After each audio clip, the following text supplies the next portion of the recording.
Hey guys, and welcome to the Alabama Saltwater Fishing Report, the first podcast to bring you the local inshore, offshore, and onshore fishing report, whether it's good, bad, or ugly. Richard, we got a good fishing report today, man. It's all made possible with the support of our local businesses. This week's sponsor is your local Geico Insurance Office. Everybody knows Geico has great auto rates, but as you know, they also have great rates on boats, ATVs, motorcycles, and personal watercraft. Give Ron Davis a call at 251-445-0053. Not only will Ron work hard to get you the lowest premium possible, but you'll have the service you expect and can count on if you ever need to make a claim. Geico does even more than insure your valuable items. They also offer on-the-water services like towing, battery jumps, gas delivery, and you can save by bundling these services with your insurance. If you're an Alabama saltwater fisherman, support the local insurance agent who brings you the fishing report each week. Call Ron Davis, Geico agent, at 251-445-0053 or visit him online at geico.com/mobile-AL. I'm Butch Theory, and I'm joined today with my co-host, Captain Richard Rutland, a cold-blooded fishing. How are we doing today, Captain Richard? Hey, doing good. When I woke up this morning, it felt like a good morning to have a headset and a microphone in front of my face, but there you go. Now it's looking a little nice out. It's getting a little sunny this afternoon, nice. A little breezy. Feels like a front's coming through. Yeah, I think so. I wasn't quite ready for summer yet, so I'm glad it's going to cool down a little bit more. I know. This is day 2 of me being in short sleeve shorts and flip flops and sweating. Yeah. Looks like tomorrow. Either tonight or tomorrow morning, we got a little front coming through. It's going to cool off a little bit. It's supposed to get. I think this weekend's going to be perfect. Yeah, it's going to get a high like 61 and low in the 40s. I think that's right. And I want to say it's going to get down into the mid upper 30s, maybe lower 40s Friday, and then get up to 60 on Saturday. So it should be nice. And then I think I heard we got rain and 70s on Sunday. So I mean. Y'all, you got something coming up this weekend, don't you? We do. We got Bog Battle of the Grubs #3. So should be interesting. Yeah. At least it'll be I guess. We'll see if it's better weather or not. Typical Battle of the Grubs weather is usually blowing about 20 knots, 15 or 20 knots out of the north, 30 degrees or better starting in the morning, and possibly some precipitation in the mix. You never know. I've fished in every type of condition. That's right. We don't want y'all getting lazy out there. No, man. Heck no. I'm not getting lazy. I've never fished one of those Battle of the Grubs, man. Is it an invite only? I thought that it was an invite only. It has kind of evolved over the years into an invite only, and that's just to keep everybody straight up. Make sure you don't have anything funny going on, but real easy if you want to participate. It's real easy to fish. The director is David Hare, and pretty much all you got to do is kind of know one or two people kind of in that fish the tournament that will almost put you up or sponsor you per Somebody se. To back check you a little bit. That's right, and and like I said, that's just to keep it straight up. These are the best fishermen in the Mobile, Alabama area that like wintertime trout fishermen, artificial only, that are in this area. And I think it's, I want to say we're in our 28th or 29th year of this thing. Wow. I can't remember. I think I probably started fishing in about 08 or 09. So a little over 10 years, I guess. Yeah. 12 years I've been fishing them. And it's, in my opinion, it's a very, very prestigious thing to go out and compete in it and do well. Yeah. It's an interesting time of year to be fishing, too. It is. And I tell you what's fun about it is they've never canceled one due to weather. Well, I fished in lightning and thunder and snow and ice. They've never canceled one. So really want to see how good you are. That's right. Really test you out at doing one of these fishing a tournament in any condition that Mother Nature can throw at you.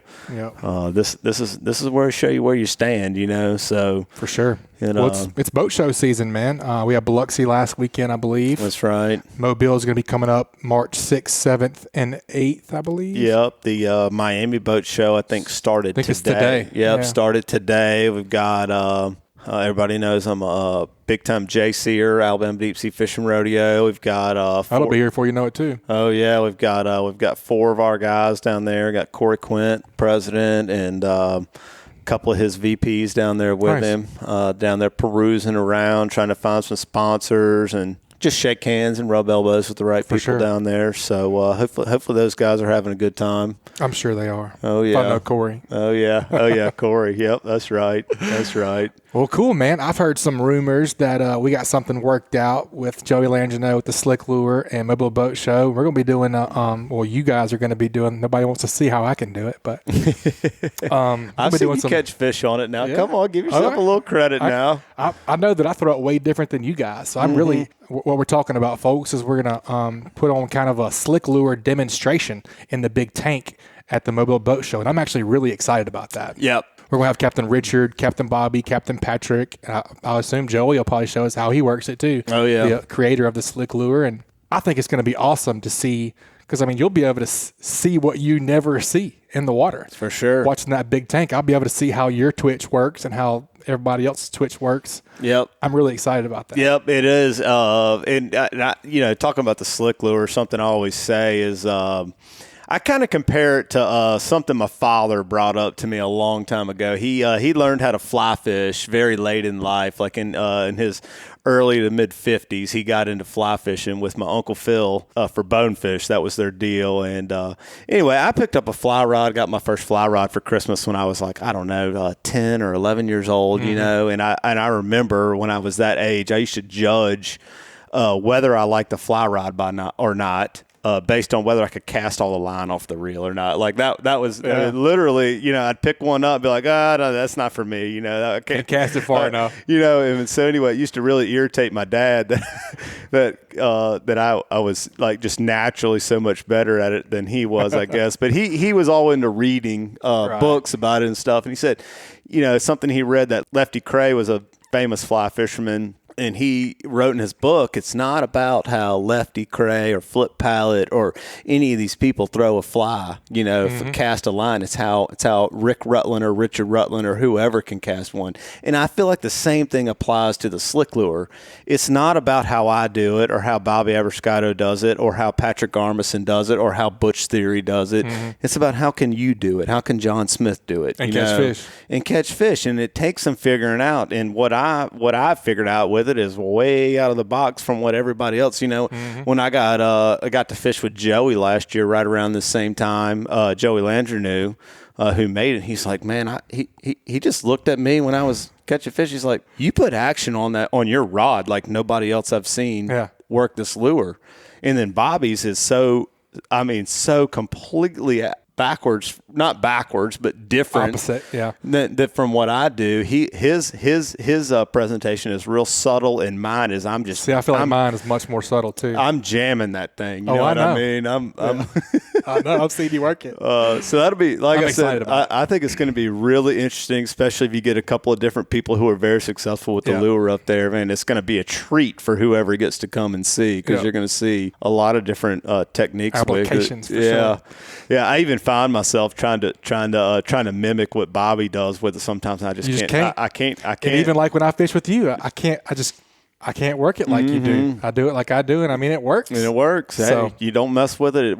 Don't mess with it if it works. I'll even get in my own head. I'll start thinking, well, this ain't working or something. This I feel like I should be working it another way. But you just got to stick with what works. Find the cadence that works. That's it. Cadence. Anyways. That's the number one key in my opinion. Cadence. Yeah. Well, I'm excited about that. You guys, we have had it approved. You guys stay tuned for what days that'll be and what times that those presentations will be. All right, man. Let's head on down to get our first report. Let's see what the old Ultimate Beach Bum's up to. The Ultimate. Matthew, welcome to the show. How's the Beach Bum doing this afternoon? Doing good, man. Sun shining. It's like 70 degrees. I'm happy. I bet you are. I love a mild winter, and that's what it's been, and I'm digging it. Man, that's kind of what I was opened up the show with was this morning over here in Mobile. A little rainy. It was a little rainy, feeling foggy, all that kind of stuff. I said, man, when I woke up this morning, it felt like a good day to put a headset and a microphone on and do a podcast. But now it's sunny and a little breezy out. Yeah. I got some flip-flops on. I kind of feel like I want to be fishing right now. But how things going for you over there in Gulf Shores, Orange Beach area, man? You've been getting some? Yeah, that when we can get away, like we just came off of what we deal with very regularly throughout the winter is windy, rough conditions. And we had a couple of days of that kind of puts a damper on things, makes it really hard to surf fish, when it gets rough and we get those really strong winds and it dirties up the water. So during those periods of time, you really just kind of figure out something better to do than fish. But when we get away from that, we've had really consistently decent fishing throughout winter, and the last few days has lent itself to that as well. I mean, we've had some pretty good days with whiting. We're catching. It's not uncommon in a 4-hour trip to catch 30 to 40 whiting, and most of those whiting are going to be decent sized. This is a good time of year, so we're catching those 12 to 14s, and catching black drum very consistently as well. So something tug a line. So very stereotypical. We're not catching anything out of the norm, but like this is what you can expect. But for what it is, like it's been really good. I've had winters the past couple of years where we go 3, 4, 5 days of just nothing. Like even when the weather's nice, just nothing. You can't buy a bite. But we haven't really run into that much this year. So it's actually been a pretty productive winter. So I've been pleased and I'm happy with what we're seeing and the conditions that we've been dealt after we can get away from those high winds, rough surf situations. Yeah, well, that sounds very interesting. Like you're saying, compared to past years, it sounds like you've got a bit of consistency to your bite right now. Yeah, and I don't know, I don't know if it's so much to do with the years I've just figured more out because I've fished more in the winter in the last couple of years, which that could be part of it. I just know where and how a little bit better. But it's at least nice to see that there is some consistency there and that it hasn't just stunk so much. Hey, let me ask you a question. Talking about that, talking about years of fishing, putting time in, fishing more one year to the next, blah, blah, blah.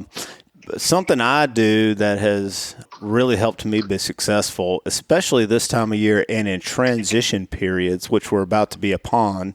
Mm-hmm. Do you keep a log? Do you log all your trips in like a journal or something like that?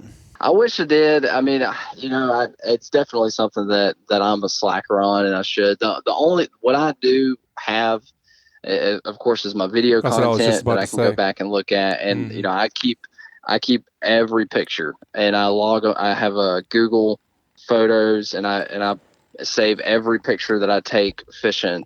And I can go back through and I can see it. That gives me a lot of good information because I try to, be really good about taking pictures every day. Even if I'm not posting everything, I try to make sure I keep it for my purposes so that I have those files. So I don't have a log in the sense of, like what the pressure was and water temperature and weather and wind and all that stuff. Like I don't have any of that information, but at least a picture gives me some of it. I can kind of see what the day looked like, what the surf looked like, what we caught, what time of day.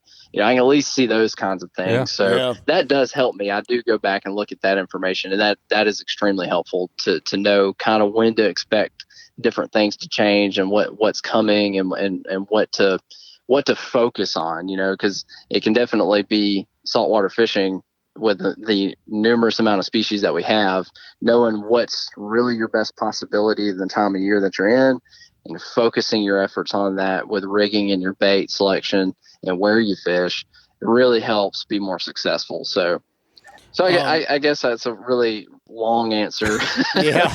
Well, I would say so. Well, I'll just kind of tell you what I do a little bit is I keep a log. I've got a form. I've got a form that I made myself on my computer, and I have little boxes that I fill in, water temperature, and I do a range, you know what I mean? Because usually when I'm on one of these rivers or something throughout the day, it'll be different, you know what I mean? Sometimes it'll start out at 55 degrees, and by the time I'm done, it's 58 degrees. It'll change a little bit, so I'll kind of put the range on there.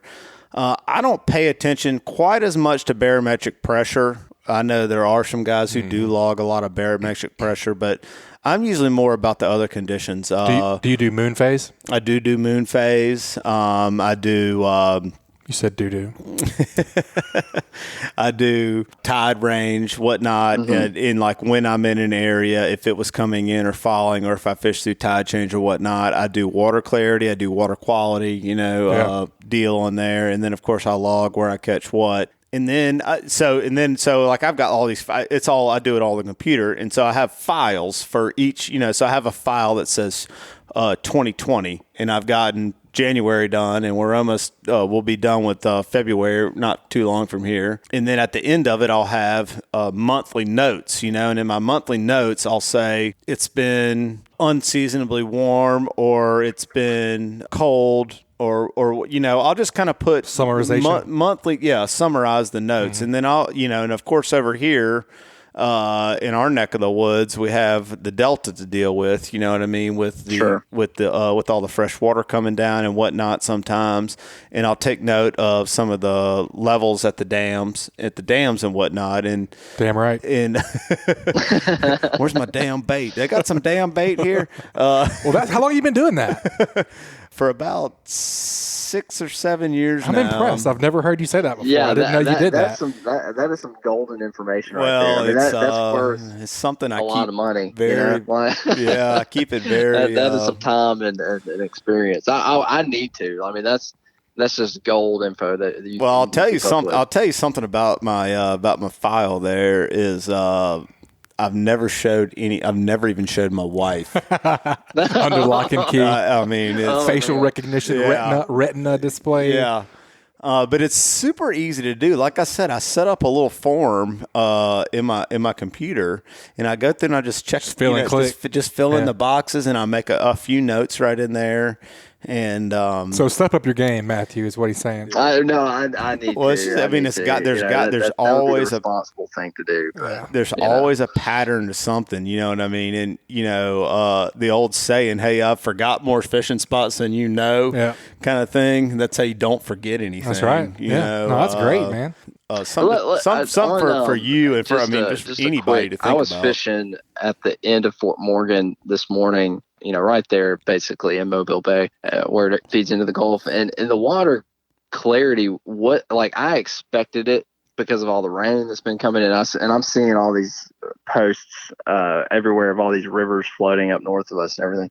So I was expecting it to be just like a mud hole, but the clarity wasn't as terrible as I expected it to be. Is it like that where you're fishing right now, or has it already infiltrated where you're fishing mainly, or what's going on with water clarity with what you're seeing? So if you're out in Mobile Bay right now, like out around, let's just say anywhere from the Causeway, and as far as I can speak, I'd say around Gilliard Island, which is right around the middle of the bay. Out in the bay, the water is as fresh as it can get, and it is dirty. There's logs and hydrilla and all kinds of stuff floating around everywhere.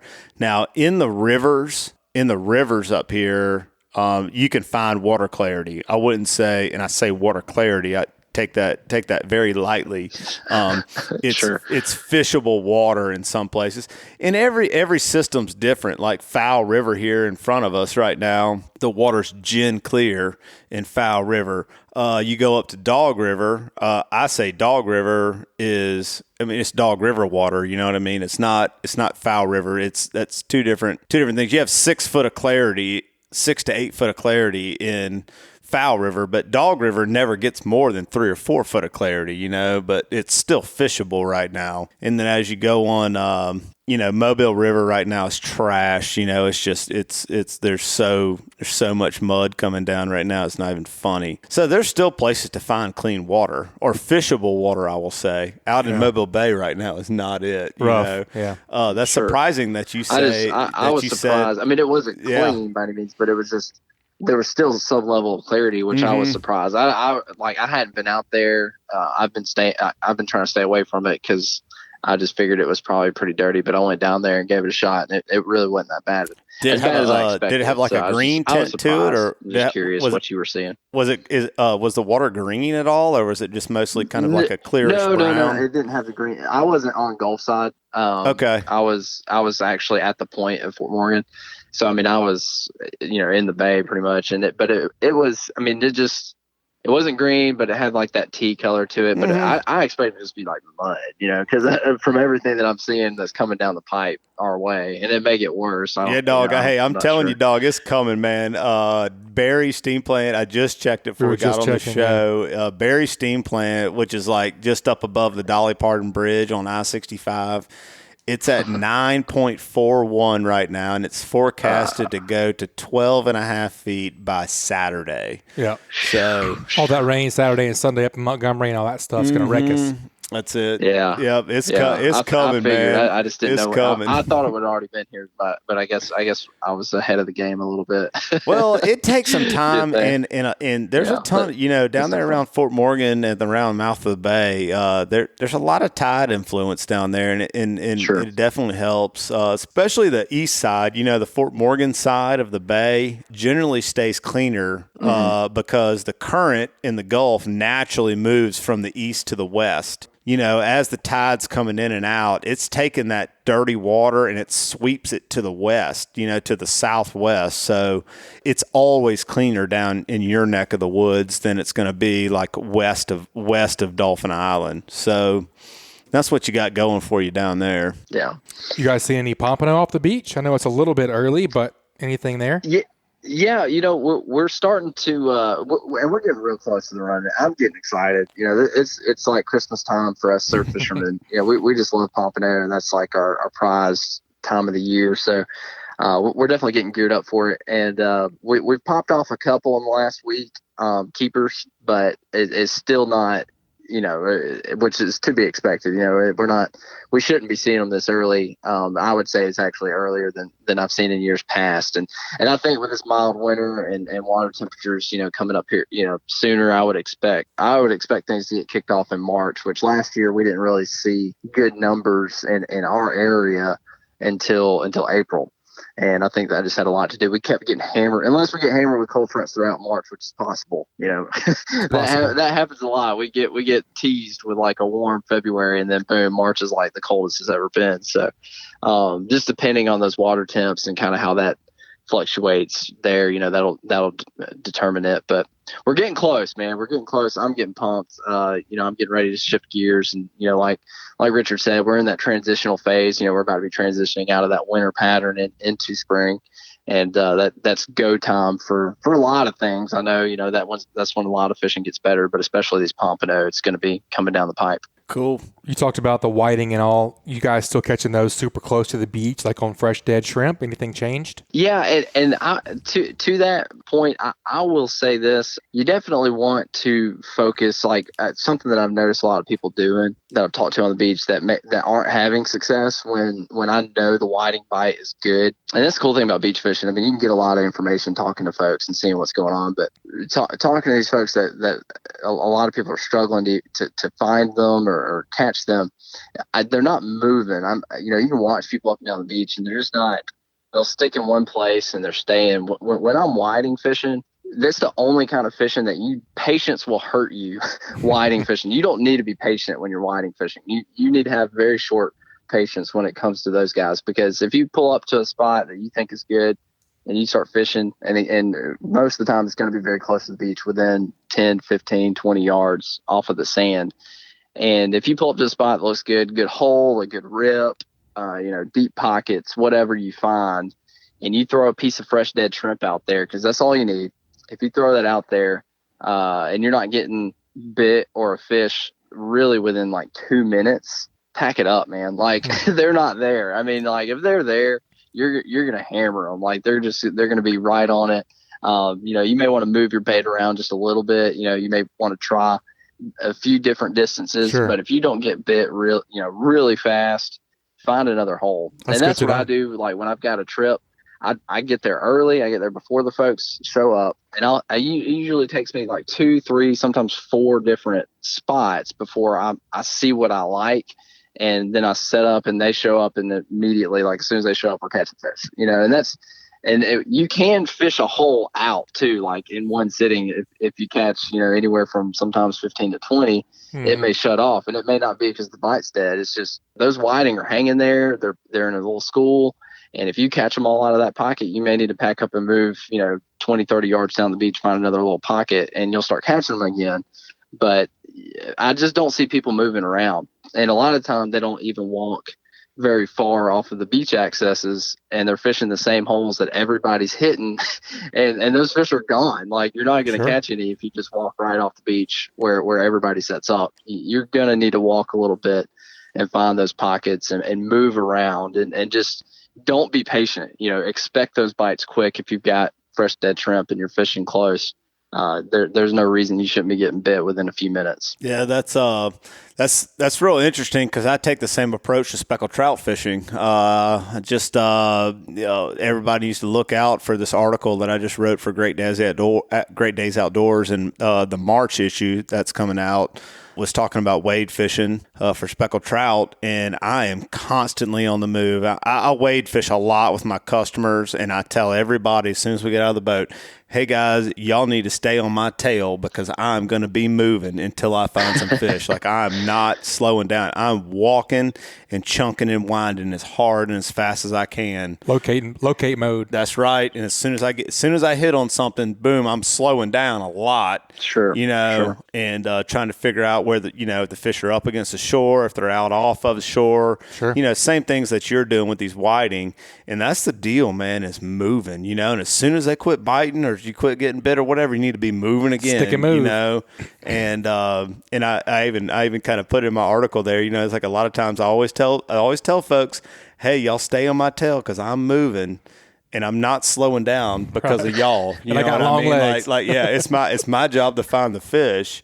And I said more times than not, I'm 200 yards down the beach and I'm catching fish and I'm trying to wave and holler at my customers and they can't hear me or don't see me or anything. And eventually they'll make it down there. But anywho, that's good tip about the whiting thing, because I would have never thought about that. I don't know. I just kind of thought they just get out there and set up. That's right. Yeah.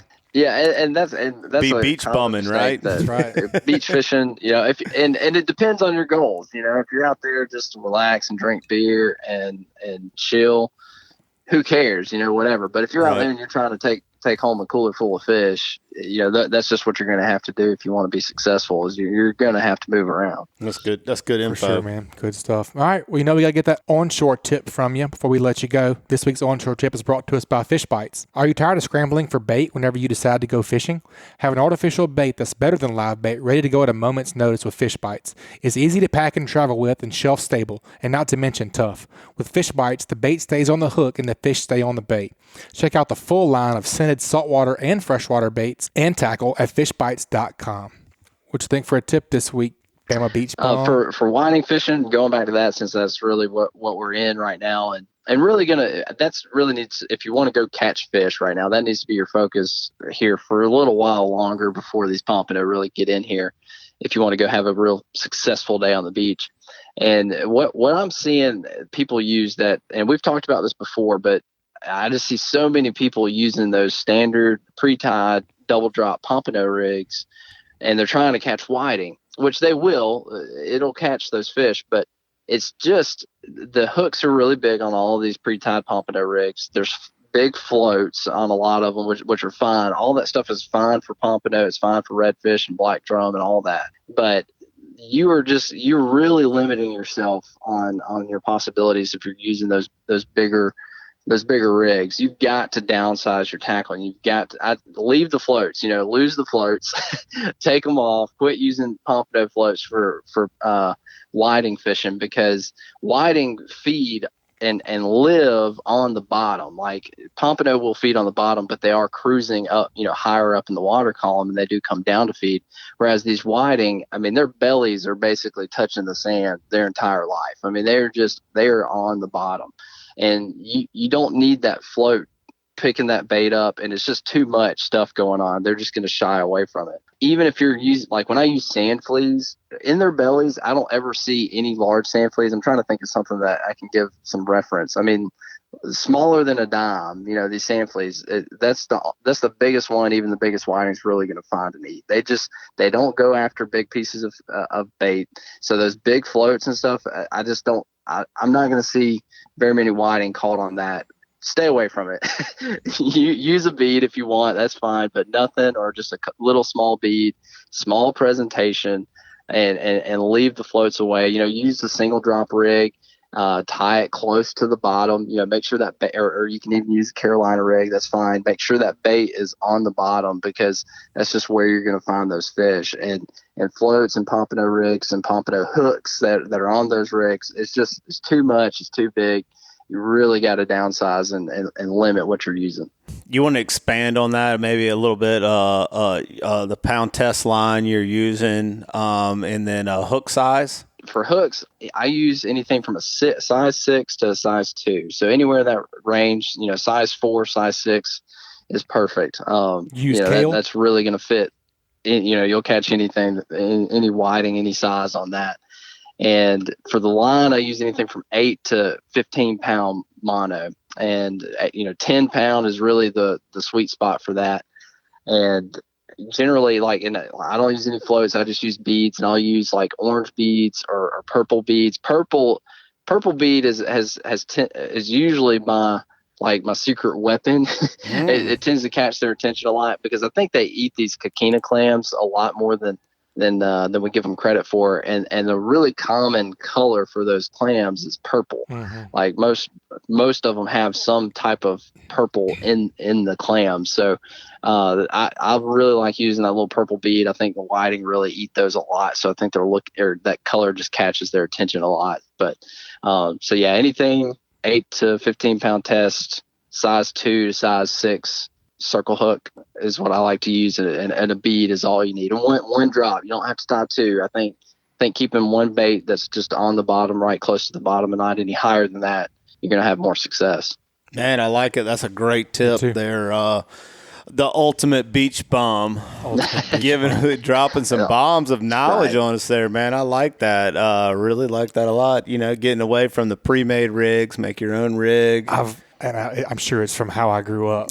We made everything from scratch. Yeah. I just cringe away from anything pre-made. Maybe I'm a snooty rigger. I don't know. I'll tell you a story. I remember being down in Navarre, Florida. My aunt and uncle had a place down there on the beach, and I for some reason we went down there. Maybe my dad didn't go with us or something, and I had to go buy some stuff from the tackle store. And I remember hooking a big fish, and on a pre-made rig that I'd gotten. I was a kid, I don't remember how old I was, probably 8 or 9, 10 years old, something like that.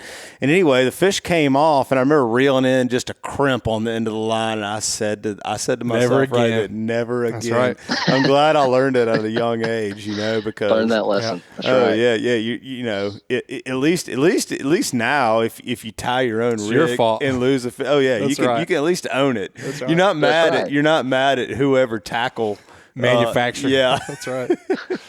Well, hey, Beach Bum, Ultimate Beach Bum, it was great talking to you, man. It was a great report, and as always, great tip there. But man, we really appreciate it. Yeah, man, absolutely. Thank you guys for having me. All right, Matthew, we'll talk to you soon, bud. Thanks. All right.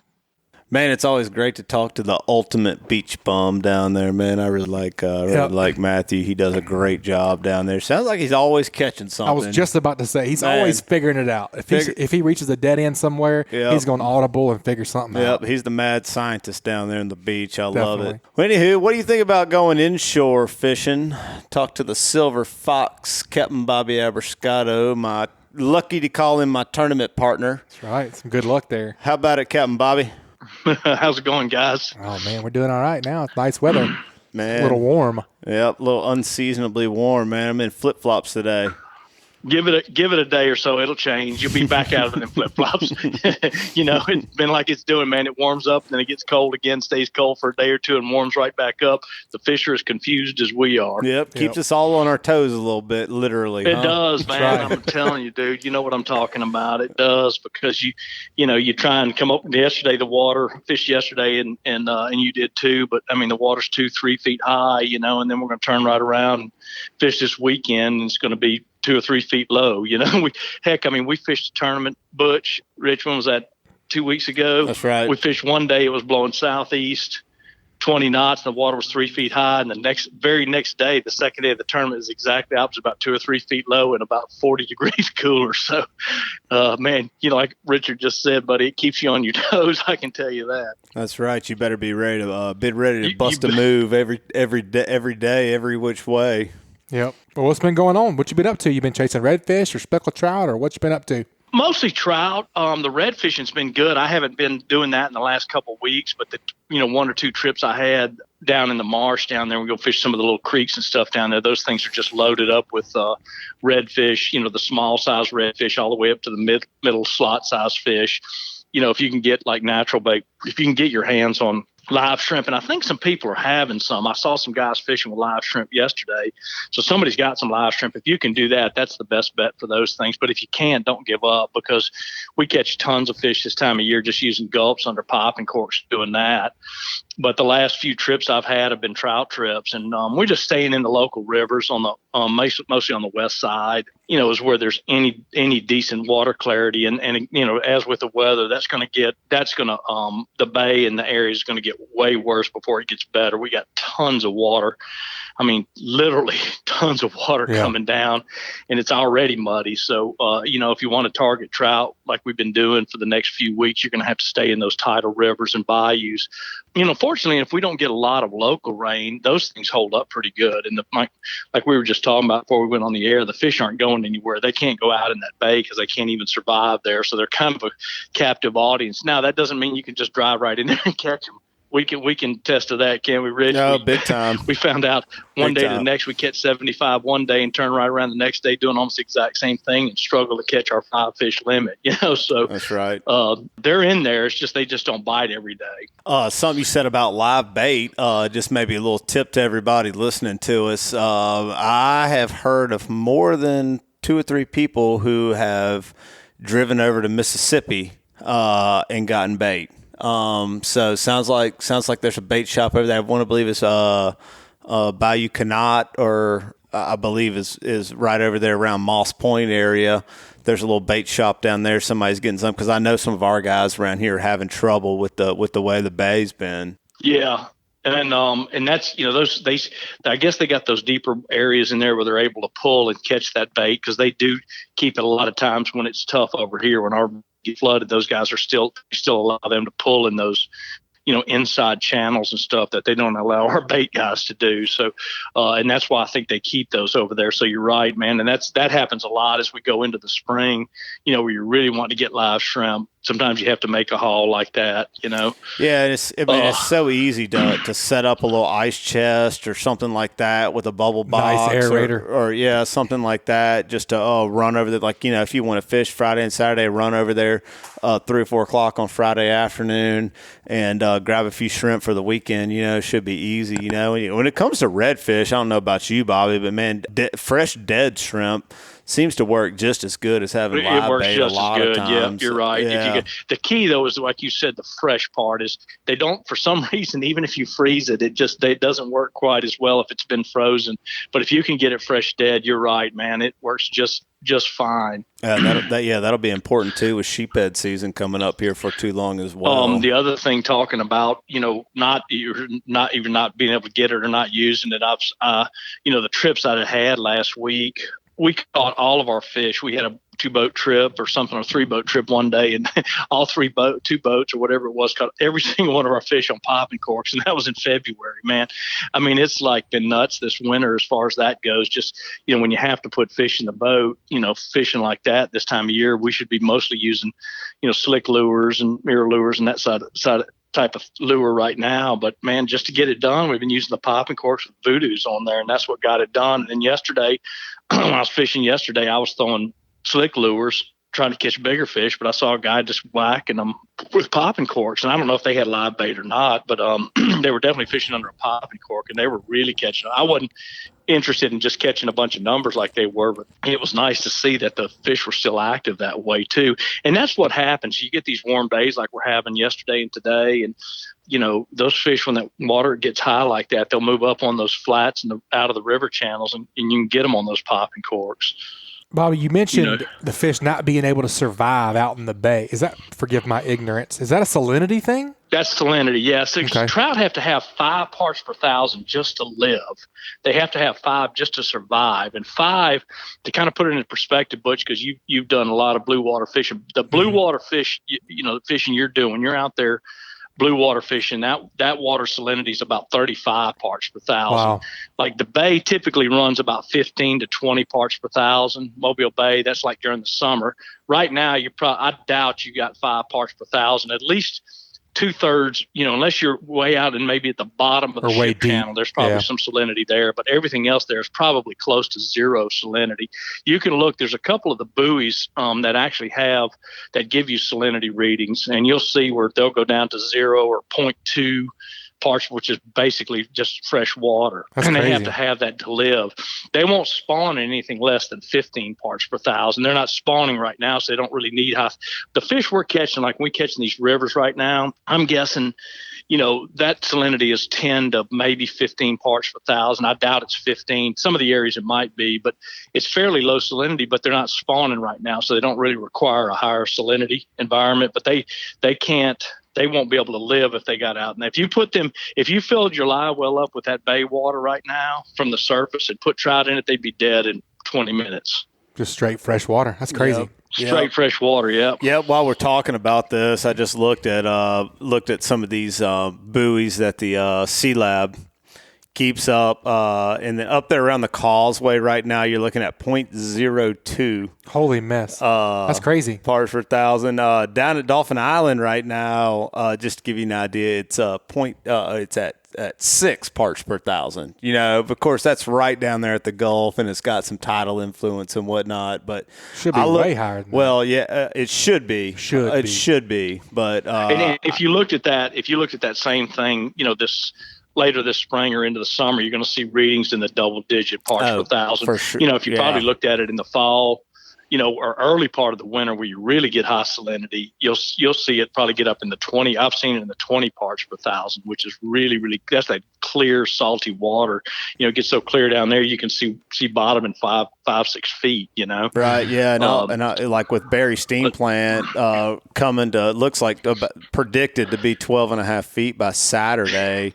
Like next week, huge. And to put that in perspective, yeah. you get, when Berry gets to 7, they close the oyster reefs because the salinity's too low. It doesn't kill the oysters, but they don't let them harvest it because the salinity's that low when Berry gets to 7. So, like Richard was just saying, it's going over 12, and it's probably going to go up more than that. But 12 is huge. When you get to 12, you got muddy water going out of the mouth of the bay and down through the sound and around the west end. When it gets to 12, when you're between 7 and 10 or so, it pretty much all goes out the mouth of the bay and the sound stays fairly clear. But when it gets to 12 and above, you got muddy water everywhere. For sure. It's going to be a big burden to bear for you guys this weekend. It's going to be tricky. Yeah, we'll see. Tricky is right. Yeah. What else is new? Right. Well, you got the Hey Cap question this week, Captain Bobby. And this week's Hey Cap is brought to us by Daycool Heating and Air. As the saying goes, as we see today, if you don't like the weather in South Alabama, wait 10 minutes or 10 seconds because it's going to change. You don't say. Yeah. And that's pretty good timing for our sponsor for the Hey Cap question that we're just talking about. That's right. Man. That's right. But one of the things that is very predictable is the pricing at Daycool Heating and Air. They offer flat rate pricing, and they don't charge for after-hour calls. Let's face it, your HVAC always seems to act up when you need it the most. Don't get stuck between a rock and a hot place. Daycool offers flat $45 service calls, $59 tune-ups, and they offer free estimates on equipment replacement. It's also getting that time, but it ain't that far off from very hot weather, so if I had any issues, I would certainly be getting somebody out to do a diagnostics. Pros at Daycool have been serving Mobile and Baldwin counties for over a decade.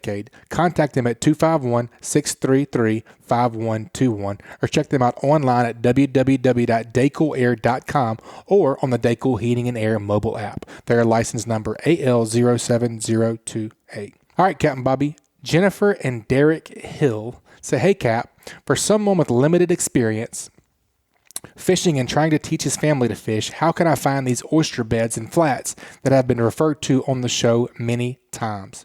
Also, it's a two-part question. What is considered deep water as is referred to on the last week's show for trout? So let's start with that first one. How can I find these oyster beds and flats that have been referred to on the show many times? Well, the first thing that comes to mind is that top spot chart. If you can get your hands on that, and it's very easy to find. They sell them at all the tackle stores, and even some of the big box stores have them. It's the top spot chart, and it's basically it's a nautical chart that's overlaid with fishing spots. And so on that top spot chart, it shows both the beds that were already on the nautical chart, and then the ones that we added to it. When the guy came down here and did that, we laid that out, helped him lay that out, and it's extremely accurate. They, where they're showing those oyster beds and the fishing, I think they call it hot spots or top spots. Anyway, but those spots, they're very accurate. Matter of fact, sometimes when I look at that map, I go like, man, I can't believe that guy just bought us lunch and we gave him all that information. And that's all he did was buy us lunch, But it's got some really good information, but all of that's real accurate. And then the other thing is, is the information that's on that chart, almost the same information is on the you can get a mapping chip for a GPS now that's got really accurate information. It'll show shells and they're very accurate. The depths are accurate and that sort of thing. So that's the two places that come to mind for me, outside the experience that I got, but that you could just, look up and find that. Hey, so when you said the hotspots map is everywhere, literally everywhere. The last one that I got, I found floating in the Mobile Bay one time, and Somebody probably said, "Wait a minute, this thing doesn't work," and just threw it away. That's right. Yeah. So I got it. Hey, answer me another question. And because they're waterproof too. That's right. That's right, man. And mine even had the one I found floating in the bay had a little growth on it and everything. I cleaned the growth off. Was a triple tail under it, wasn't it? No, it wasn't a blackfish under it, but. Bobcat, is there anything else you know of to be able to tell that you're over hard bottom like that, with your electronics or whatnot? Yeah, and you can with the electronics that we have now, and it's not just mine. You use yours way better than I use mine, but even mine will show when you're going over some of that, the color and the different coloring you'll get on your and you can read your owner's manual. It'll tell you what's hard bottom and what's not. And a lot of times when you start to get over that shell, if you watch it real close, it's not nearly as even as just over a sand bottom. You'll see some humps and that sort of thing. But just the coloring, the color palette on your GPS will actually even tell you if you're over shell. And then you can look for those oyster guys mark where the shell beds are, because they go back there and they oyster over that. They don't have to keep finding it all the time. So they'll mark it with just little PVC stakes. Some of the bigger reefs now they've actually put pilings around, that sort of thing. So anything that's just, if you're going by running through a bay, for example, Portersville Bay or Heron Bay or one of those, and you see a PVC stake sitting there, the reason it's there is because they're shell. That's it doesn't have anything to do with navigation. They put that there to mark an area where they, put shell out to seed an oyster reef. Mm-hmm. The oysters, the fish don't care about the oysters themselves. It can be dead shell. They just care about the hard bottom. Yeah. And that's what those guys put down, is they put that culch down to build the oyster reef, and that's what you're looking for. So just little things like that. Sometimes the oyster guys, especially the tongers, and they're back to doing that now, they'll put a little soft drink bottle tied to a brick or something, and that's where they left the day before. You can find little stuff like that, punch it on your GPS, and you got your own little oyster reef right there to fish. So there's a lot of other things you can do too, while you're actually out there on the water to learn about where some of that shell is. Right. Backing up to the electronics thing that you were talking about, paying attention to your bottom machine. When you do something, how I learned how to figure that out. That was kind of a loaded question I sent you there just to get that conversation rolling. Something I've done is when I know I'm over oyster shell in the past is take note of what it looks like, on your machine. Every single machine reads a little bit different. Some are, you can put the same machine in two different boats and they're not going to read exactly the same, sure, depending on how the installation goes and transducer location, the whole 9 yards, So when you get over some areas like that, I always just say take note, you know what I mean? Because I can tell when you get in some of these tidal rivers, when you're riding over mud, it looks to me, it looks like a slick, muddy bottom. Yep. And then when I get over oyster shell, it's real textured. The color is different, like what Bobby was just talking about. You get a much what you call a hard return, harder read on your machine and whatnot. And those are things to pay attention, and that's something I always kind of say all the time is pay attention to what you're doing when you do it. That's right. A couple weeks ago, we talked about the same exact thing. And taking it even one step further, what he's talking about, watching your machine. If you're idling around in those rivers or any of those places, you can learn a lot just about the shape of the bottom. Not just talking about shell, but just on the heels of what Richard's saying is, if you got to idle from point A to point B anyway, keep your eye on that machine. You'll start to see where the little ledges are, where the channel is, and start learning some of that. And then, that way when you're fishing, you don't have to constantly be watching your bottom machine. You could be up there fishing and knowing, like, okay, if I line up here and here, I'm going to be on this ledge and that sort of thing. Doesn't hurt. You're idling anyway. Just keep an eye on that bottom machine. That's right. That's right. Yeah, you and I did some of that a couple weeks ago. And the bank, too.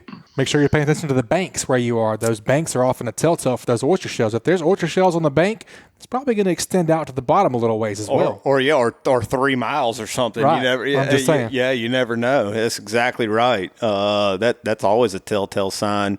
And the other thing I like to look for, too, is when you get an opportunity looking for oyster shells at a low tide. If you get an extreme low tide, north wind, winter, you get these big winter tides that we have when it sucks all the way out. Just idling around. Which is what we're getting a lot of right now. Yep. It's a good time. Exactly what he's talking about. It's a great time to ride around and look, you know. Keep your eyes open, man. If the fish aren't biting and you want to do, spend some, a lot of that stuff that you can learn, to put in the memory banks for the future fishing trips, Yep. So there's a lot you can do scouting wise. It doesn't necessarily involve actually catching a fish. You can learn a lot about an area just by keeping an eye on the bank like that, particularly when you're talking about when a lot more of that bank is exposed. I can't tell you about how many of the places I fish now that I've gone by on a dead winter low, now that explains why I've been catching fish on that one particular little area. There's an underwater point that comes out from there, big pile of shells that comes out. You wouldn't know it was there until you saw it on a dead winter low tide. That's right. Definitely. That's a great tip, Bobcat. We appreciate it. And Jennifer and Derek did ask, and I think this is kind of maybe a little too tricky because it says, what is considered deep water. But that's just, for trout. But I think that just all depends on where you're fishing. I mean, deep water in Fowl is going to be way different than deep water in Mobile. You answered the question right there. It's all relative to where you're fishing. The deep water is relative to the area you're fishing. For example, if you're fishing Dog River, deep water there is 7 feet. Right. If you're fishing the Industrial Canal, deep water is 40 feet deep. So it's kind of relative to the area. So when we talk about, on the show, we start talking about fishing the deeper channels or the deeper areas, it's relative to the area you're fishing. You fish Fowl River, deep water is 14 feet. In Mobile River might be what, Rich?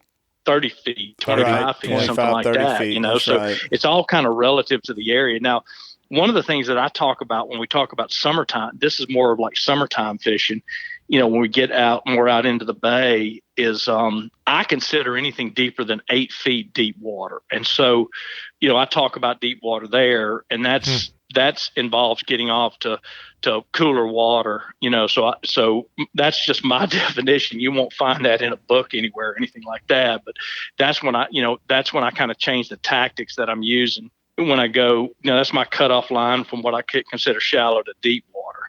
But as far as like what we're talking about, for the last few months when we talk about deep water, it's just relative to the area. Just like Butch said, it's just relative to the area that you're fishing. Yep. Well, that's a great Hey Cap question. Jennifer and Derek Hill submitted that question over on our Facebook page, Alabama Saltwater Fishing Report. We appreciate that. Make sure you guys email us at alabama@bestfishingreport.com with your address, and we'll get Captain Joey to send you your slick lure package. Slick lure. Yep. The slick. Hey, wait a minute. Those things don't work. What are you talking about? Well, we appreciate you, Captain Bobby. As always, thanks for being on. If folks want to get with you and book a summer trip or whatever you got open, what's the best way to get in touch with you? It's ateamfishing.com is my website. It's got all of our contact information on it. You can hit us on the phone. The phone number's on there, and then you can just fill out the little contact us tab, and it'll and you can put your requested dates and so forth in there. And that's the best way to get me.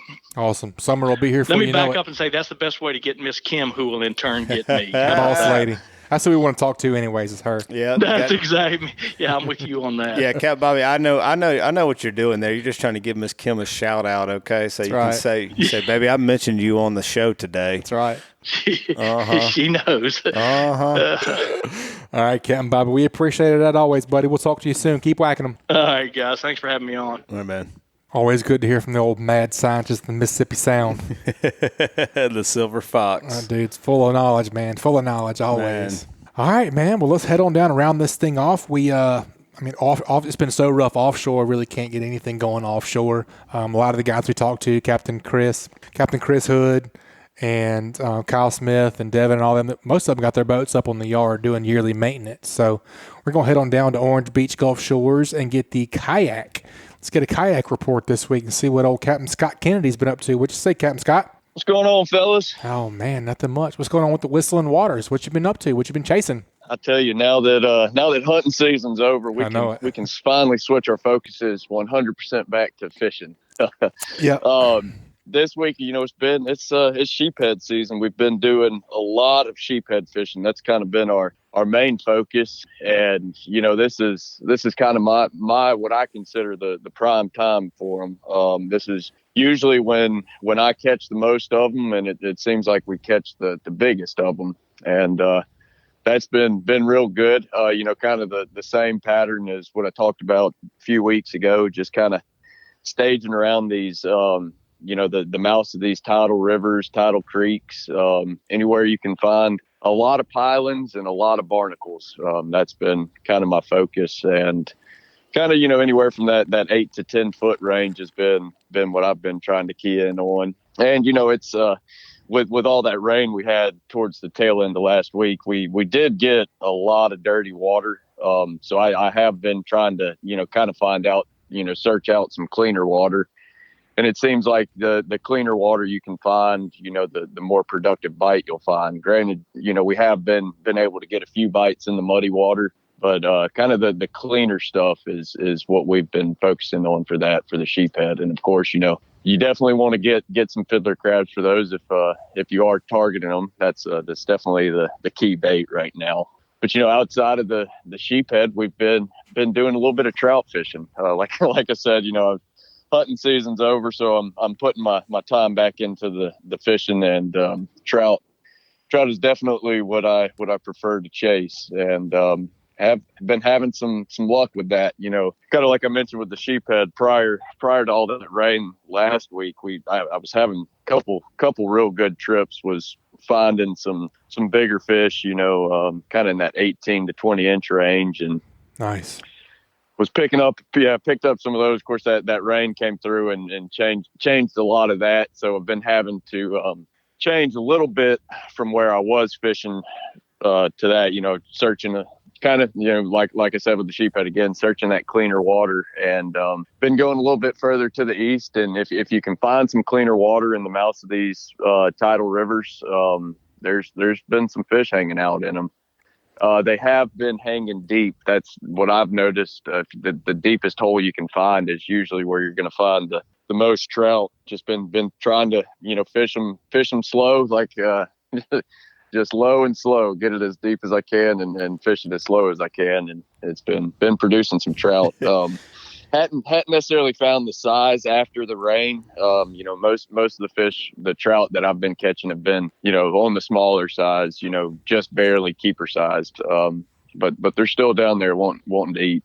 Man, it's funny you said low and slow. That made me think about the late Captain Earl Cornelius. Captain Earl is kind of a old timer legend around the Mobile Bay, Dauphin Island area when I was coming up as a guide. And I'll never forget him telling me one time, he was funny. He had like a zillion different little sayings, like things he would say really stick with you. And one of them we'd say, he'd be Richard, those speckled trout in the wintertime, They just like a woman. They like it slow and deep. And that used to always make me laugh. That's exactly right, though, about this time of year, I tell you, that's everything I know about trout fishing this time of year is that's exactly right. Yep. That was always chuckle thinking about him, man. He was just a great guy. Did nothing but the man literally did nothing but catch fish his entire life, whether he was catching bull minnows, catching speckled trout, pulling a shrimp net, something like that. I want to say at some point somebody told me everybody who is a bait shrimper in the Mobile Bay area, Captain Earl built the boats or something like that. He'd get a boat, he'd build it, and then he'd sell it to one of these guys around here that's doing it for a living now. Anyway, that's funny little tidbit about Captain Earl. That's right. That's cool. Yeah, but one other thing, man. Back to the sheephead. When you're finding barnacles, rocks, pilings, all that kind of stuff that we know that sheephead like to hang around. How are you targeting them? Are you said something about fiddler crabs. You doing like a Carolina rig on the bottom, or are you using a slip cork rig or split shot and a free line? What are you doing to get some good success out of that? Yeah, I'm a big believer in the split shot rig. Probably I'd say 95% of the time I'm sheephead fishing, I'm just running real light tackle split shot rig. Maybe 15, 20 pound fluoro. Usually I'm a little bit different with the hook size. I like to go as small as I can get, really. Like most days I'm running a size 8 octopus hook, and I feel like, you straighten out the hook sometimes on some of those bigger ones. So you do have to be a little more cautious of the drag. That'll happen on them big jobs. That's right. Yeah. But I feel like that smaller hook will help you get a lot more bites, one. And two, when those sheephead grab that fiddler crab, they're going to hang on to it a little bit longer with that smaller hook. And, if you're fishing with somebody that's not too familiar with that sheephead fishing, I mean, even myself, I still find myself missing bites. So any kind of little advantage you can give yourself like that is, I think it's pretty key with those sheephead.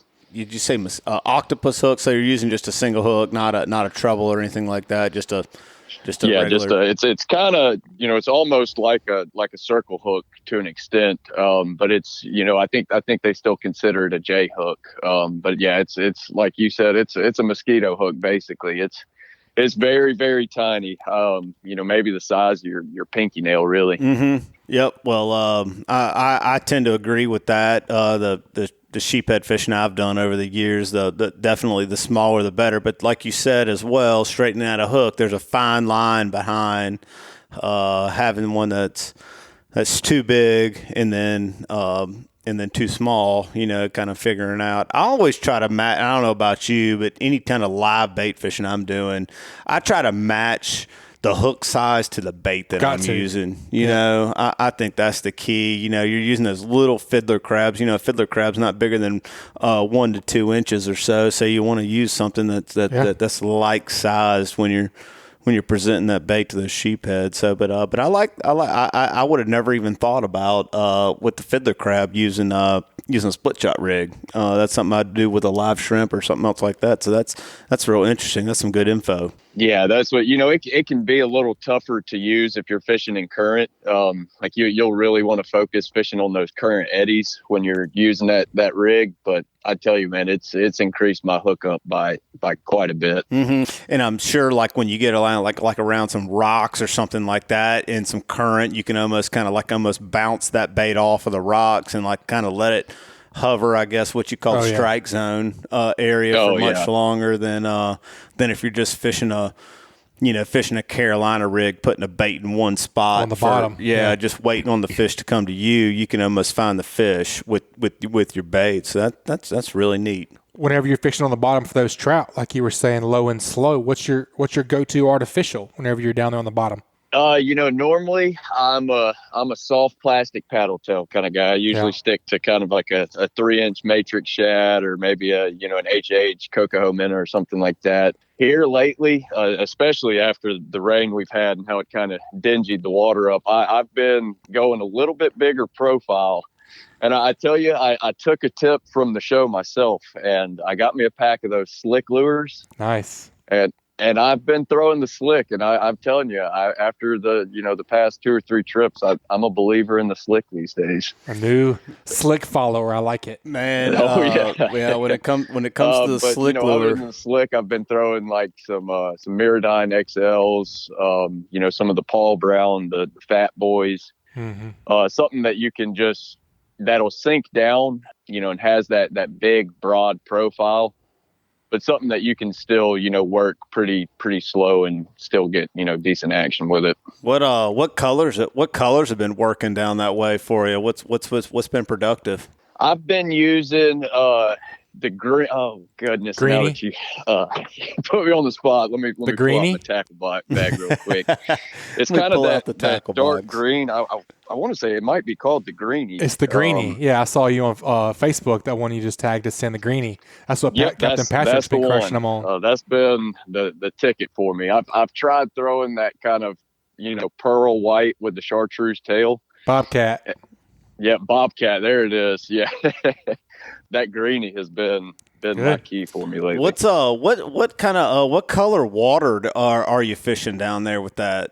Is it kind of like a stain color that's clear or green tint? Yeah, it's kind of almost a sweet tea color, but I would say it's more, it's got a little more clear to it than what you would find around, strictly around Mobile Bay. So it's not quite that dark, but it's definitely kind of got that, brown tint to it a little bit. Well, I'll tell you something that's really worked for me. There you go. You opened up the slick lure guru. Oh, man. I'll tell you something that's really worked for me with the slick lure is when you're fishing clear water, whether it's stained, this tea color you're talking about, or just like some gin clear green water or whatever. The clear water systems that I fish, I do much better with the solid colors, so the Cool Beans works really good. Love Cool Beans. The Bayou Blues, Goblins, like the real dark chartreuse green color.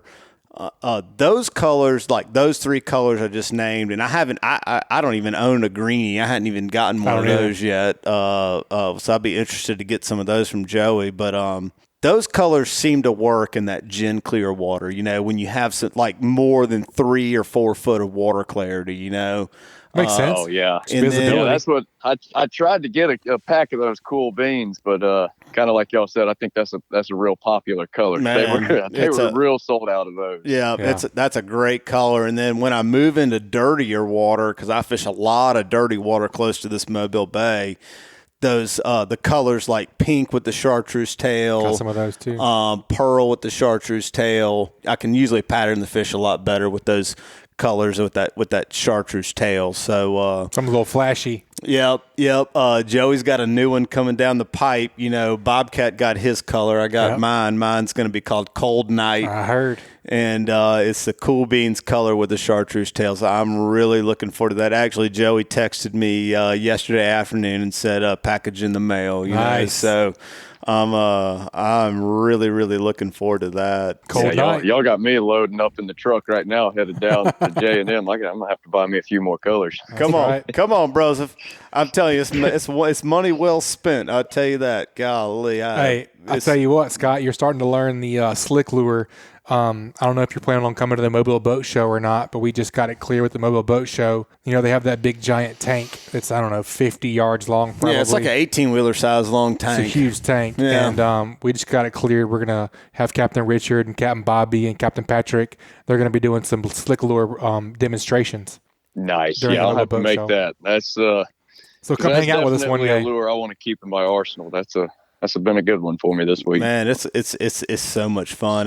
You said something about the slick lure, and I was just thinking, got all fired up. I was like, man, I need to go to rehab or something because I'm an addict. You know what I mean? I've got a problem. It's called the slick. That's right. That's right. Slick addict. So, yeah, make sure you come over and hang out with us one day. I think it's March, 6th, 7th, 8th or something like that. That's right. Right around March 7th is 7th, 8th, Saturday. 9th, maybe. Yeah. March 7th is Saturday. In the booth one day and watch those presentations, man. It's going to be fun. It's going to be real cool.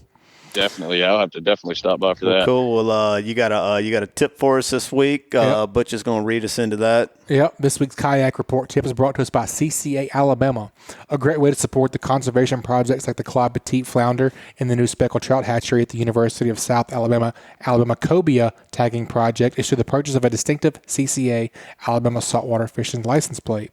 You guys head over to Alabama Department of Revenue's distinct license plate page at revenue.alabama.gov to get yours to fund those projects. I'm excited to see that speckled trout hatchery thing kind of pan out, man, or the flounder stuff. I've been following a lot of the flounder posts and pictures of the little baby hatchlings and stuff like that. That's neat, isn't it? It's crazy. Yeah. I'm excited about the speckled trout thing too, man. As much as I feel like the fishery is kind of struggling and whatnot, hopefully that'll really give us a nice little bump. I listened to Captain Patrick on the Speckled Truth podcast. I don't know if you listened to that or not, but they talked about conservation a lot, and they talked about how many, and I forget exactly how many, but it was tens of thousands of. They have a big speckled trout hatchery over there, and it's the direct correlation. Like in 6 or 7 years, the monster trout that they've been catching over there after those speckled trout hatchlings were released, and it's unbelievable. So I'm really looking forward to that. You should definitely catch that if you haven't. Oh yeah, it's cool. Anyway, Scott, what you got for a tip this week, bud? Well, my tip for this week, and it kind of plays into all the slick hype, is definitely throw a bigger profile bait this week. Kind of like I mentioned, the little dirtier water. Having a bigger profile has been helping me, find the fish a little bit. I feel like when you got that kind of cloudiness, having a bigger bait, those fish are able to see it a little bit better, grabs their attention and makes them want to eat a little bit more. So, definitely, like I said, the slick lures have been good. Any of the big mirrodines or, any of the Paul Brown style lures, it's definitely going big is, what's the old saying? They say, go big or go home. That's right. That's been my motto this week. Man, that's something you talk about throwing a bigger profile lure, and you mentioned two different baits that made me think about two different species, which is a pogie and a mullet, which is what's inhabiting most of the tidal rivers that we're all catching fish in, whether it's down in your neck of the woods down there in South Baldwin County or over here in Mobile County on the western shore where I live is. I feel like this time of the year, all of the fish turn their efforts into a finfish bite versus a crustacean bite, which is, we talk about most of what we catch a lot of fish on throughout the whole year is a shrimp imitation.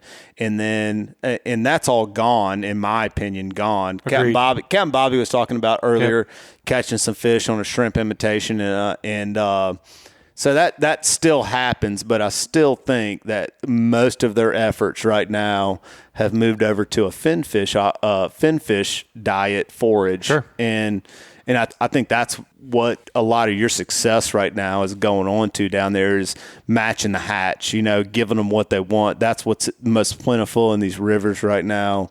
So give it to them. Yeah. You know what I mean? Yeah, definitely. Kind of like you said with the shrimp, the shrimp deal. I threw, the same place I was catching these trout on the bigger baits. I tried throwing a popping cork and, just like a little DOA shrimp under it and just couldn't get a bite and, flip the bigger bait out there and, get a bite pretty instantly. So that kind of attests to what you're saying exactly. It's definitely noticing that thing. Yeah, same thing over here. Yesterday I was on one of these tidal rivers, and man, I was catching 13-inch trout on a slick lure. You know what I mean? A slick lure is like what 5.5, 6 inches. We talk about a ton. They don't know what size they are. No. They just want to eat it. No, but I mean, it just tells you right then and there that that's what they want. You know what I mean?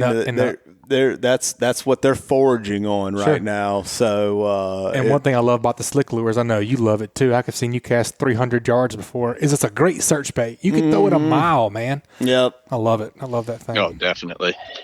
All right, Scott, we appreciate the report, man. That's a great tip. And if folks want to book a charter with you, what's the best way to get in contact with you?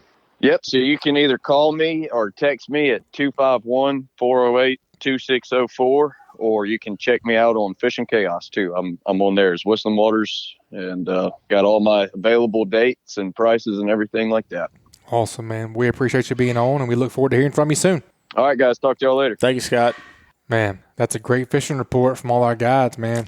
Ooh, man. Sound like whatever you want to do right now, you can do it. I mean, it's a tricky time of year in my opinion, just because of my rookiness. But if you want to catch fish right now, you can catch fish. You can. It takes some effort. Takes some dealing with the conditions, Adjusting. Being a conditions fisherman. It takes wrapping your brain around that, looking at what the weather's doing, Adapting a little bit. looking what the water. You may not catch exactly what what you think your ideal fish is, but you got to adapt a little bit. That's right. Yep. All right, man. We're going to do What Did You Learn? What Did You Learn today is brought to us by Advanced Transmission. Towing a boat is an important part of having a great day on the water for many anglers. Are you sure your transmission is up to the task? Get your transmission checked out and serviced before you tow your boat this season at Advanced Transmission in Spanish Fort, Alabama. They install external transmission coolers for those who engage in regular towing to keep the most expensive and complicated part of your vehicle running smoothly. Advanced Transmission has well over 300 certified customer reviews with a 97.8% satisfaction rating, so you know they'll take care of you. Give them a call at 251-626-6061 or check them out online at www.advanced-transmission.com. Be sure to tell them you heard this ad for a 10% discount. Man, 98%. That's pretty dang high. Man, you can't even find something. You can't find one product on Amazon that's got a 98% You're right about satisfaction review. That's and right. speaking of transmission, coming from somebody who tows a boat every day for a living, that's why I tell people I tow a boat every day for a living.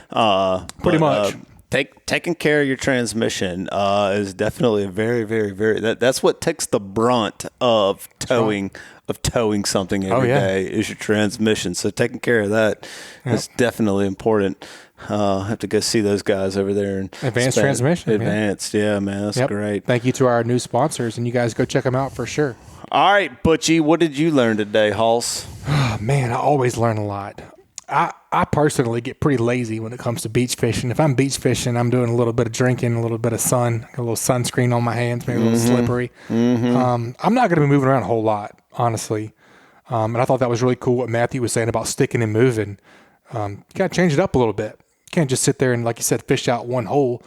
Move around a little bit. That's kind of what I learned. That's interesting. What he was saying about that, too, is you can actually fish a spot out. You know what I mean? And, of course, I know that from inshore fishing. That you know what I mean? Catch them till they quit biting or whatever. But those fish aren't going to endlessly keep moving through that hole. That's right. I think it's a little school of fish. Yeah, I think something happens while you're catching them too. That kind of alerts the other fish in the area. You put know, out their endorphins or whatever. Yeah.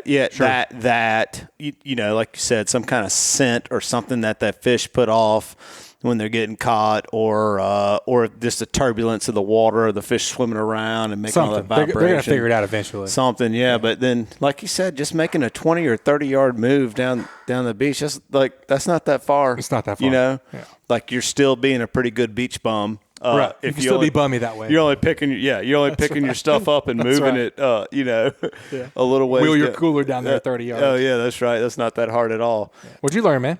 I tell you, the thing I learned was, just listening to Captain Bobby talk. Of course, he and I we're tournament partners, so we do think a lot alike. But one thing he was talking about that kind of made me a little light go off in my head was talking about the adverse conditions that you can have this time of year. And of course, we're about to see that. We're been in shorts and flip flops the past 2 days.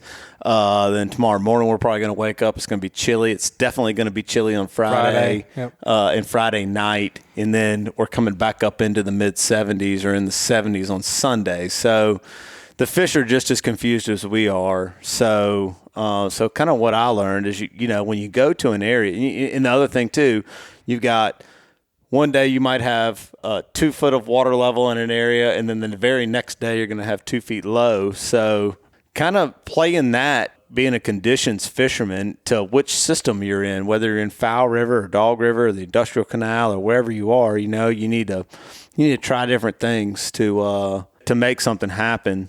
And then the other thing too, I really like that Scott Kennedy was telling us was about his sheephead fishing with the fiddler crabs. And I thought for sure when he told me he was catching sheephead on fiddler crabs, he was going to tell me he was fishing like a Carolina rig on the bottom, right, around some type of structure, piling or something. Sure. That's right, either pilings or rocks or a bridge span or something. Sure. And then he tells us he's free lining these fiddler crabs. You know, and I think fiddler crabs are like running around in the sand. You know, right. and for him to make that presentation along some of these areas and having all this great success and using the smaller hooks and having a better hookup ratio, that was really, really cool. Scott's super stealthy. I picture Scott as like an Indian. He's got a big beard, little guy. He's got his moccasins on and his kayak. He's sneaking around. He's paddling around nice and super slow. quietly, killing all these fish. Yeah, well, that is the advantage to a kayak. It's intriguing, man. I've been thinking about getting like a smaller boat for the river here. Mm-hmm. Just something super easy to jump in the water. But a kayak, man, a pedal-driven kayak has been kind of topping my boat desires. Yeah, it's pretty fun, man. Yep, you need a little to add good to your exercise fleet down there, huh? Yeah, get off some of this fluffy season weight. Oh, well, it's just wintertime. It'll come off soon. That's right. But the cool thing about a kayak that you don't really think about is that I definitely think about fishing out of a 25-foot bay boat is displacement. Oh, yeah. You know, as anything is moving through the water, it's pushing water. Oh, yeah. You know what I mean? And on a big scale, you can absolutely see it happen if you're fishing anywhere near the ship channel when a ship comes through. Oh, yeah. Because so much disturbance. Yeah, well, I mean, I know I've been fishing around black fishing around a buoy or something of that nature in the ship channel, and a ship will come by and the tide will be screaming out, and the ship will come by and the tide will change directions. Yep. Because it's displacing so much water. Yep. And that's okay because it's in 50 foot of water out there. But when you're fishing in 3 or 4 foot of water and you're talking about a 25-foot boat moving through the water. That's true. It displaces water. And I know for a fact that the fish feel it. Even on trolling motor pace. I mean, you're still moving a lot of water. For sure. And disturbing their little canal or their little tributary. And in a kayak, just creeping. Nothing. Just creeping. Absolutely nothing. Yeah. And you can tell, I mean, I know I've been able to tell a difference between making a drift on a flat, like sight casting redfish out of a bay boat versus like a little 16-foot flats boat. Big difference. Like when you're in the flats boat, it's like they don't even know you're there. When you're in the bay boat, they're like, ooh, what's going on around here? What's that big thing over there? Oh, yeah. So, man, what a great show. I hope everybody enjoyed it. Yeah, thanit's for co-hosting with me, man, as usual. We appreciate it. Yes, sir. It looks like hopefully next time I'm on here, we'll be talking about springtime. Yeah, it's getting closer, man. Right around the corner. Maybe a little cold weather. Yeah, I'm not quite ready for summer yet. No, I'm not either, man. But being these flip-flops gets me a little itchy. I know it. Makes me want to go jump in the water and wade fish somewhere. Makes me eat some crawfish. I'm ready for crawfish season. All right, folks, that's going to wrap it up this week. You guys subscribe, rate, and review wherever you listen to podcasts. If you'd like us to email the podcast each week, head over to greatdaysoutdoors.com/ASFR, and we'll send you the new show each week. Guys, keep whacking them. We'll talk to you soon. Keep whacking them. This week's Alabama Saltwater Fishing Report is brought to you by the Mobile Boat Show, March 6th through the 8th, 2020 at the Mobile Convention Center. For more information, go to GulfCoastShows.com. Also brought to you by Foster Contracting, Fortified Roofing Pros. Did you know you could save up to 40% on your homeowner's insurance with a fortified roof? Learn more at FortifiedRoofingPros.com or call them at 251-973-9999. And also KillerDock. Are you suffering from dock dysfunction? Check out a full line of dock enhancement at KillerDock.com. That's KillerDock.com. Also brought to you by Hilton's Real-Time Navigator, bringing you the highest quality online satellite fishing chart since 2004. Your source for sea temps, altimetry, currents, and watercolor at Hilton'sOffshore.com. This week's Alabama Saltwater Fishing Report was brought to you by me, Joe Baya, and National Land Realty. If I can help you in any way with the purchase or sale of land in Alabama or Florida, whether it's timberland, farmland, recreational land like hunting land, or even agricultural land or ranch land like horse farm, drop me a message at jbaya@nationalland.com. That's JBAYA@nationalland.com. This is Captain Richard Rutland, and this report is brought to you by Cold Blooded Fishing. You can find us at www.coldbloodedfishing.com.